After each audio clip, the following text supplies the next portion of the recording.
দর্শক, একজন প্রবাসী দেশে ফিরেছেন, তবে কষ্টের কথা তিনি তার পরিবারকে খুঁজে পাচ্ছেন না এবং তিনি তার গাড়ি খুঁজে পাচ্ছেন না। তিনি এই বড় বড় যে লাগেজগুলো সেগুলো কষ্ট করে ঠেলে ঠেলে তিনি কিন্তু এই বিমানবন্দর দিয়ে নিয়ে যাচ্ছেন এবং তার যে কষ্ট সেটি কিন্তু তার কথার মাধ্যমে আমরা একটু শোনানোর চেষ্টা করছি তার কাছ থেকেই। খুবই কান্না পাচ্ছে, খুবই কি বলবো, ভাষায় প্রকাশ করতে পারতেছি না। একদিকে তো অসুস্থ লোক আসছে দেশের বাড়ি চিকিৎসা করার জন্য, তারপরে এই পরিস্থিতি, দুঃখ লাগতেছে যে আমরা আইছি বাইরে থেকে, আজকে শখ করে একটা গাড়ি নিয়ে আসছে আর এই গাড়ি আমার এয়ারপোর্টের মধ্যে ঢুকতে দিল না। আমি এইভাবে ঠেলিয়ে ঠেলে নিতেছি, এতে তো আমার কাছে ওইটাই মনে হয় যে আমরা মনে হয় যে অপরাধী করছি। প্লেন থেকে নামছি, নামার পরে আমার গাড়ি আইছে, প্রাইভেট গাড়ি আইছে, সেই গাড়ি আমার মাল সামানা সহকারে আমাকে নিয়ে যাবে।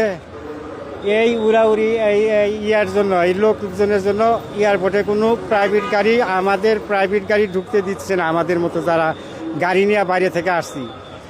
এখন দেশবাসী দেখেন, একটা করে ব্যাগের ভিতরে মাল আছে ওলিকে 24 কেজি 25 কেজি, এই দুইটা ব্যাগ আমি কেমনে মাথায় নেই, একটা চাকা ভেঙে গেছে।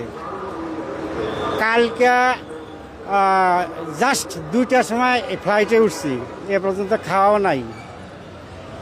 আশা ছিল যে সকালবেলা যায় হয়তো সবার সাথে বসে এক মুঠো ভাত খাবো।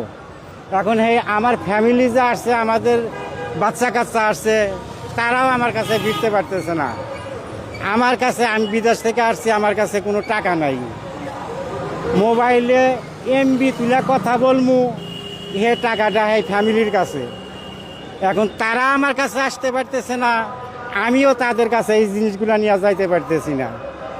লাস্ট পর্যায়ে সিদ্ধান্ত নিলাম যে এই মাল সামানা হয়তো মাথায় নিমু, আর নইলে রাস্তার ভিতর যেমন টেনে টুনে নিয়ে দেই। তারা কোথায় আছে আমি তাও বলতে পারতেছি না, তারা এখন কোথায় আছে আমি তাও বলতে পারতেছি না। আমার বাসা সিরাজগঞ্জ। আমি সিরাজগঞ্জই যাব। তাদের সাথে দেখা করিয়া তারাই আমাকে নিবার লেগে আসছে। এখন তারা কোন জায়গায় আছে, আমার মোবাইলে নেটও নাই। টাকা তুলমু, কোন জায়গায় যায় টাকা তুলমু, এই এলাকার কয়েকটা জায়গাতে ঘুরলাম, হে দোকানও পাই না টাকা তোলা। আমার খুব খারাপ লাগতেছে, এখন খুবই খারাপ লাগতেছে। তারপরে আমি একজন অসুস্থ লোক, আমার এমনই হচ্ছে যে খুবই কান্না পাচ্ছে, খুবই কি বলবো, ভাষায় প্রকাশ করতে পারতেছি না।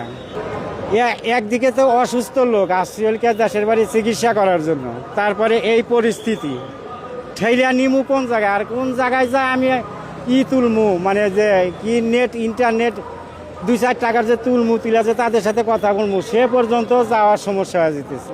আমরা